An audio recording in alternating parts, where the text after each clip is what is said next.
Hi friends, മറ്റൊരു പുതിയ വീഡിയോയിലേക്ക് എല്ലാവർക്കും സ്വാഗതം. ഇന്ന് നമ്മൾ ഇവിടെ തയ്യാറാക്കി കാണിക്കാൻ പോകുന്നത് വളരെ ടേസ്റ്റി ആയിട്ടുള്ള ഒരു മാങ്ങ അച്ചാറാണ്. അച്ചാർ പൊടി ഒന്നും ചേർക്കാതെ നമ്മുടെ വീടുകളിൽ സാധാരണ ഉണ്ടാകുന്ന ചേരുവകൾ കൊണ്ട് മാത്രം തയ്യാറാക്കുന്ന ഒരു അച്ചാറാണിത്. നിങ്ങൾ ഈ ചാനൽ ആദ്യമായിട്ടാണ് കാണുന്നതെങ്കിൽ ഒന്ന് സബ്സ്ക്രൈബ് ചെയ്യുക. സബ്സ്ക്രൈബ് ബട്ടന് തൊട്ടടുത്തുള്ള ബെൽ ബട്ടൺ കൂടി ഒന്ന് എനേബിൾ ചെയ്യുക. ഈ അച്ചാർ ഉണ്ടാക്കുന്നതിന് വേണ്ടി ഞാനിവിടെ ഒരു പാത്രം അടുപ്പിൽ വെച്ചിട്ടുണ്ട്. അത് ചൂടായി വരുമ്പോൾ ഇതിലേക്ക് 2 ടീസ്പൂൺ കടുക് ചേർത്ത് കൊടുക്കുക. അതുപോലെ 2 ടീസ്പൂൺ ഉലുവ ചേർത്ത് കൊടുക്കുക. ഒരു നുള്ള് ചെറിയ ജീരകം ചേർത്ത് കൊടുക്കുക. ഇത് ഒന്ന് ബ്രൗൺ നിറമാവുന്നത് വരെ ഒന്ന് നന്നായി ചട്ടിയിൽ വറുത്തെടുക്കുക.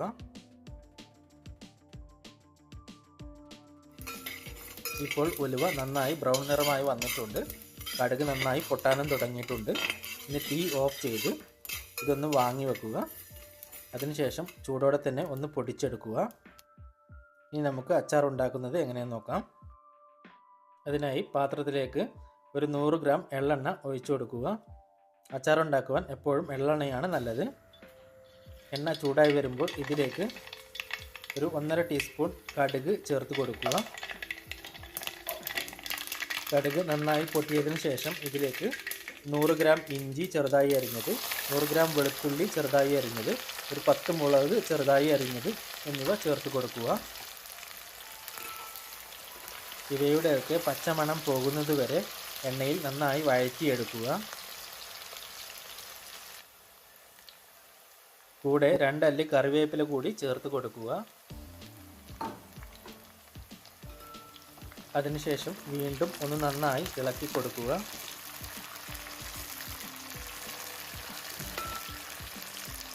ഇതുപോലെ ബ്രൗൺ നിറമാകുന്നത് വരെയാണ് ഇളക്കി കൊടുക്കേണ്ടത്. ഇനി നമുക്ക് മസാലപ്പൊടികൾ ചേർത്ത് കൊടുക്കണം. മസാലപ്പൊടികൾ ചേർത്ത് കൊടുക്കുന്നതിന് മുമ്പായി തീ ഓഫ് ചെയ്യുകയോ ലോ ഫ്ലെയിമിൽ വെക്കുകയോ ചെയ്യുക. അല്ലെങ്കിൽ മസാലപ്പൊടികൾ പെട്ടെന്ന് തന്നെ കരിഞ്ഞു പോകും. ഇനി ഇതിലേക്ക് ഒരു 5 ടീസ്പൂൺ മുളക് പൊടി ചേർത്ത് കൊടുക്കുക. ഞാനിവിടെ 3 ടീസ്പൂൺ കാശ്മീരി മുളക് പൊടിയും 2 ടീസ്പൂൺ നല്ല എരിവുള്ള മുളക് പൊടിയുമാണ് ചേർത്ത് കൊടുത്തിട്ടുള്ളത്. അതിനുശേഷം ഒരു 1/4 ടീസ്പൂൺ മഞ്ഞൾപ്പൊടി ചേർത്ത് കൊടുക്കുക. ഇനി തീ ഓൺ ചെയ്ത ശേഷം ഈ മസാലപ്പൊടികളുടെ പച്ചമണം പോകുന്നത് വരെ ഒന്ന് നന്നായി ഇളക്കി കൊടുക്കുക. ഇപ്പോൾ മസാലപ്പൊടികളുടെ പച്ചമണമൊക്കെ പോയിട്ടുണ്ട്. ഇനി നമുക്ക് ഇതിലേക്ക് 1 കപ്പ് വിനാഗിരി ചേർത്ത് കൊടുക്കുക. അതിനുശേഷം അച്ചാറിലേക്ക് ആവശ്യമായ ഉപ്പ് ചേർത്ത് കൊടുക്കുക. ഇനി നമുക്ക് ഇതൊന്ന് നന്നായി മിക്സ് ചെയ്തെടുക്കണം. നന്നായി മിക്സ് ചെയ്ത ശേഷം ഇനി നമുക്ക് ഇതിലേക്ക് 1/2 സ്പൂൺ കായപ്പൊടി ചേർത്ത് കൊടുക്കുക. ഇനി ഇതിലേക്ക് നേരത്തെ വറുത്ത് പൊടിച്ച ഉലുവയുടെയും കടുകിൻ്റെയും പൊടി 2 ടീസ്പൂൺ ചേർത്ത് കൊടുക്കുക. അതിനുശേഷം ഒന്ന് നന്നായി മിക്സ് ചെയ്തെടുക്കുക. നന്നായി മിക്സ് ചെയ്ത ശേഷം ഇനി നമുക്ക് ഇതിലേക്ക് ചെറുതായി അരിഞ്ഞ മാങ്ങ ചേർത്ത് കൊടുക്കണം. ഞാൻ ഇതുപോലെയാണ് മാങ്ങ അരിഞ്ഞെടുത്തിട്ടുള്ളത്. അത് മുഴുവനായും ഇതിലേക്ക് ചേർത്ത് കൊടുക്കുക.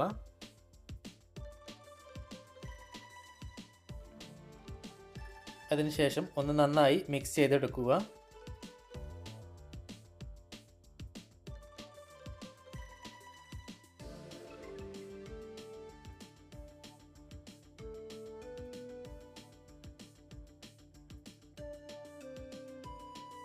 നന്നായി മിക്സ് ചെയ്ത ശേഷം ഒരു 2 മിനിറ്റിന് ശേഷം തീ ഓഫ് ചെയ്യുക.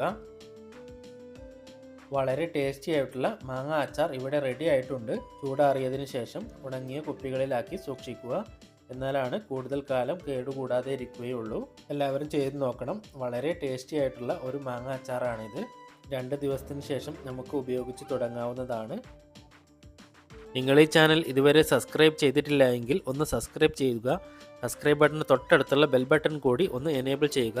എന്നാലാണ് ഞങ്ങൾ വീഡിയോ ഇട്ട ഉടനെ നിങ്ങൾക്ക് നോട്ടിഫിക്കേഷൻ വരികയുള്ളൂ. മറ്റൊരു പുതിയ വീഡിയോയുമായി വീണ്ടും കാണും വരേക്കും ബായ്.